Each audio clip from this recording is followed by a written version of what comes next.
This is the Elegoo Centauri Carbon 2. Now they say lightning don't strike twice. In this case, maybe it did. There's been lots of controversy about this line of printers. I have the OG Centauri Carbon. I bought it as soon as they opened up the sales. So I've had it for a while now, and it has a ton of hours on it. And it just works. It's a simple machine, one color, and it just works. It is a little workhorse. So when I saw that this one was coming out, full color, I knew I had to have it. And it's cheap. That is honestly, that's the best thing. Are there printers better than this? Certainly. Are they more expensive? Absolutely. This printer showed up on my porch, upside down. Do better, FedEx. Despite that, there was no damage to it. So what we're going to do is I'm going to real quick go through the unboxing and a little bit of setup. It's all pretty simple. We'll zip through that. Then we're going to look at the test prints and then some of the funner prints I made. And then finally, we'll just wrap this up and get you out of here. What do you say? Well, I guess you don't say anything. Let's do it. I don't know if you've ever seen unboxing before, but it goes just like this. Oh, that one got away. Too slow. We got some quick start guides and a user manual. It's peel time.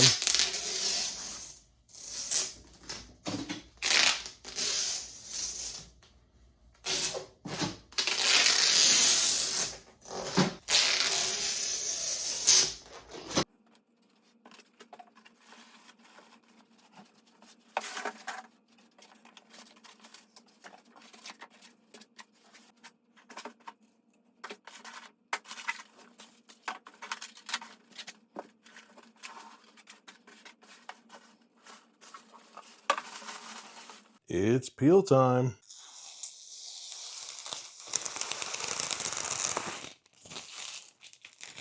Looks like there are 3 screws to take off.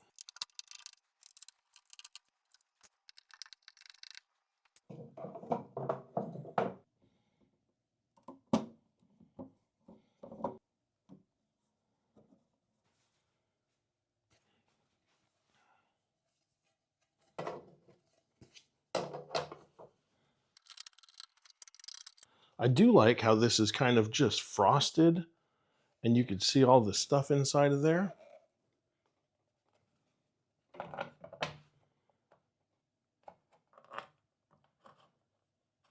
This little bit's called the filament hub. Let's get this installed. It slides on right there. At first glance, I was thinking this is going to be awful, but it really doesn't look that bad, does it? It's all mounted. Next up, we're going to do this plug like that. Done. Next up, we're hooking up these PTFE tubes. I'm not sure if it matters where they go. And then we have this little piece that keeps them separated. And it's my job to keep them together. Okay. Next up is this spool mounts.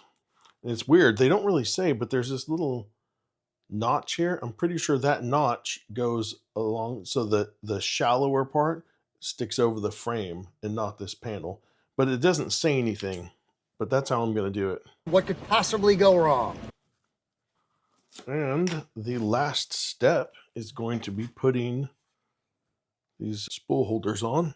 1, 2, 3, 4. Done. Let's do a little more peel time.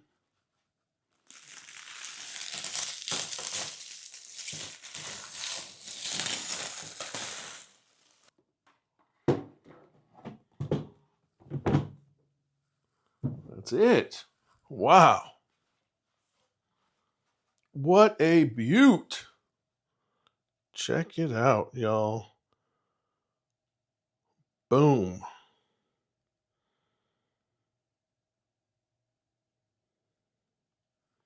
There it is in all its glory.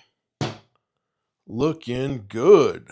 If you say so. You know what? It's multicolor. We're focusing on that.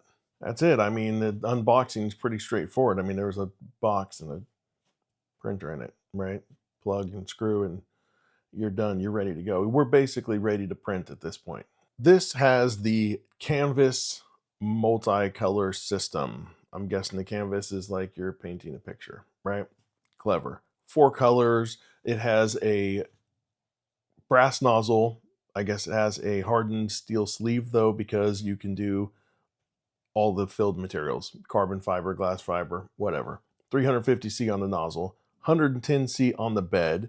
It has a camera built in, and it has some sort of AI intelligent system that's supposed to catch when things go wrong. I wouldn't know anything about it or if it works because I've not had any problems. Go figure. It also has a 5-inch color display. Now, the Centauri OG also had a color display. I don't know what it was, 4.8 inches. I mean, it's barely bigger than the old screen. And this one works just fine. Let's go over the dimensions, and then let's look at the test prints I did, see how they turned out. Then we'll get into some of the more fun stuff.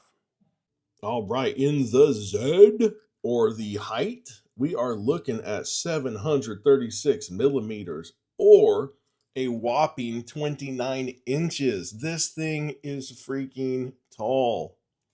On the width, it doesn't get any better here, folks. This is 482 millimeters wide, or 19 inches. This may be the worst one for me. This thing is 533 millimeters deep, or 21 inches. Why? You know, this is like we took an XL and a bamboo and double stacked the AMSs and made a love printer. Why would you do that? This may be the nicest torture toaster I've seen yet. These two sides, these 2 pins here are loose. It's wiggly and that's wiggly, but these other 3 are stuck. And this side looks really nice. This is all really fantastic. The only issue is right across the top here. See that? That's a little boogered up.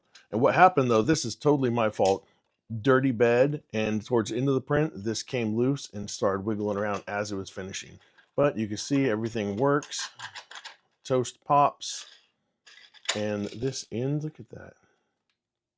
So nice. I mean, this is a very, very nice torture toaster. The tolerances aren't perfect here, right? Only these 2 are loose, but the outside, this thing looks very nice, and it functions. All right, this VFA box. This VFA box actually looks pretty good. I don't really have any complaints with it. Now, the FDM test, on the other hand, let's start at the top and work our way down. There's stringing there, get it. That's supposed to be, it's always like that, but it's pretty fine. Right below that is where things start to take a turn. I mean, that is ugly. That is nasty there. And then it just gets worse. And now 4 of the pins did pop out. I'm happy about that. But the perimeter of this thing, it is just a hot mess. And the Buddha always looks good, and we managed to screw that up here. And the Cali-Dragon ain't much better. Now this Voron cube, this is probably the worst Voron cube I've ever seen. This is rougher than a stucco bathtub. This though is the saddest file, the saddest print right here. On this Centauri one, the OG, it nailed this Eiffel Tower. And this one is just like a stringy blob that's fused all together and slightly shaped like the Eiffel Tower. It is a mess. I would call this hot garbage. This vase came out great though. There's that. And this first layer test. So it actually did pretty good. Even though it split into a few pieces, the layer lines are very nice. And look right here, you can actually see where I did crease it right in half in the same direction kind of as the layers, and it didn't split there. So this is a pretty solid first layer. I don't know what happened with everything else. Let's talk about some of this more fun stuff I printed. Now, I don't have everything I printed, but I do have quite a bit. So let's get into that real quick, then we'll wrap this video up. All right, first up, the Seahawks Coasters. These came out looking so nice on the top. Then the bottom, this happened, and just to one of them in the corner, I don't even know what that is, but it's not good. Then this next thing, this is actually very beautiful in person. It's hanging on my front door. Just so rich. Maybe it's just the color combination, but the printer did a really good job on it.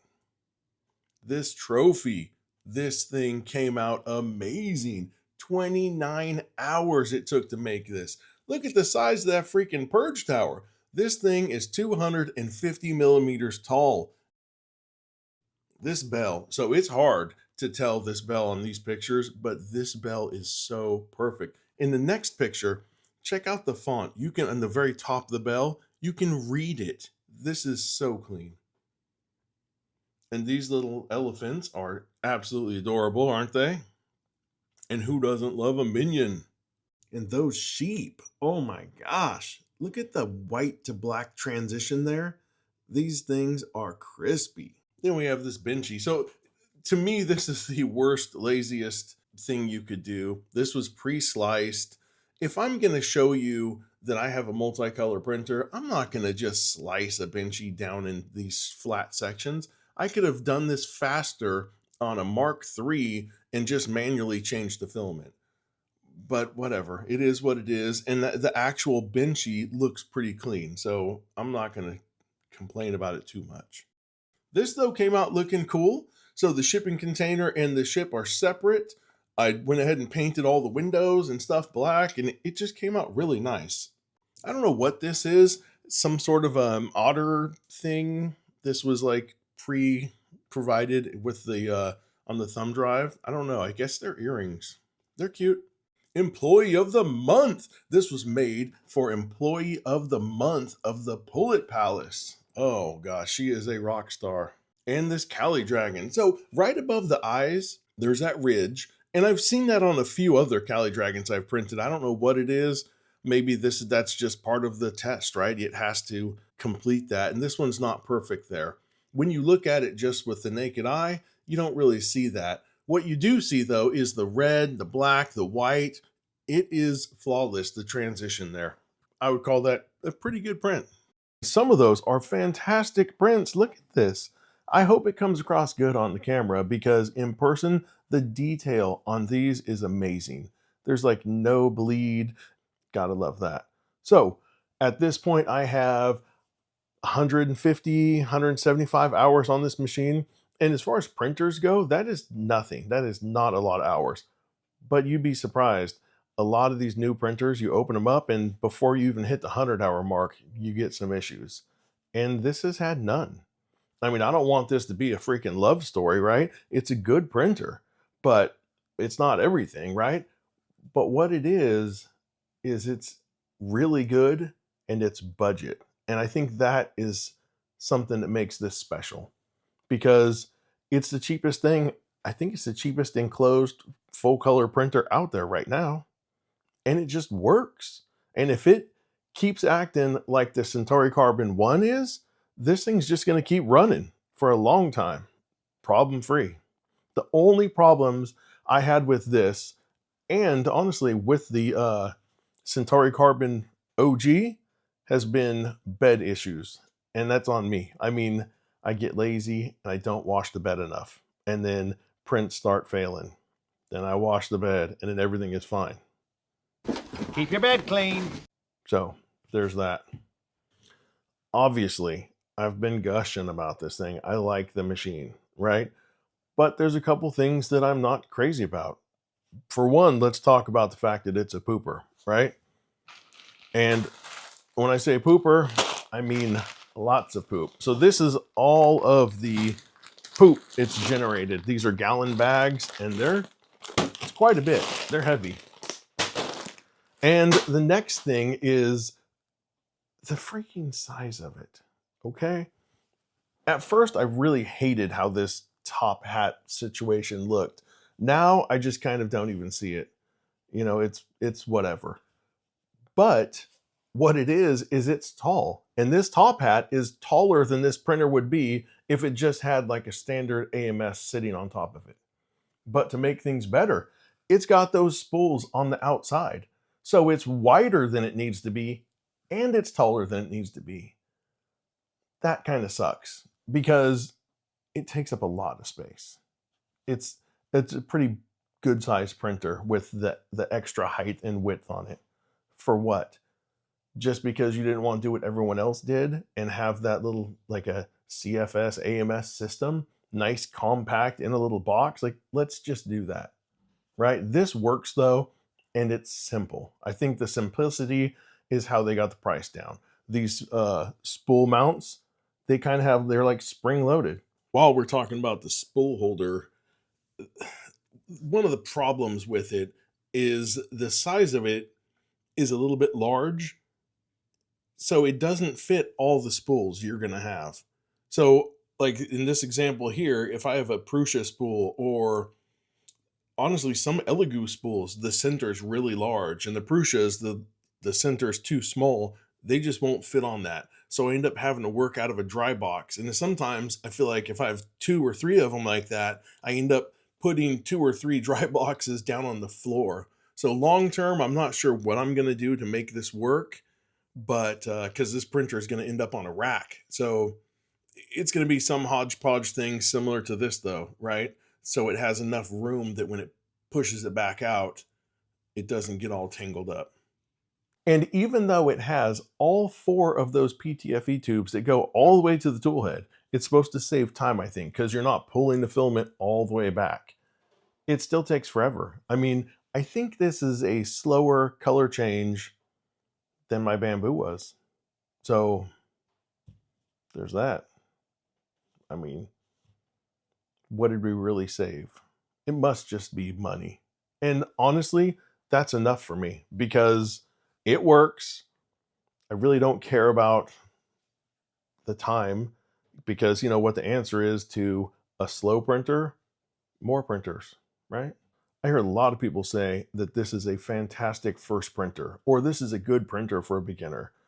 And I partly agree with that. I mean, this is a fantastic printer, but it doesn't matter if you're an expert or a beginner, it's still a good printer. It just works. If you need an extra machine or you want your first machine and you're on a budget, this is the way to go.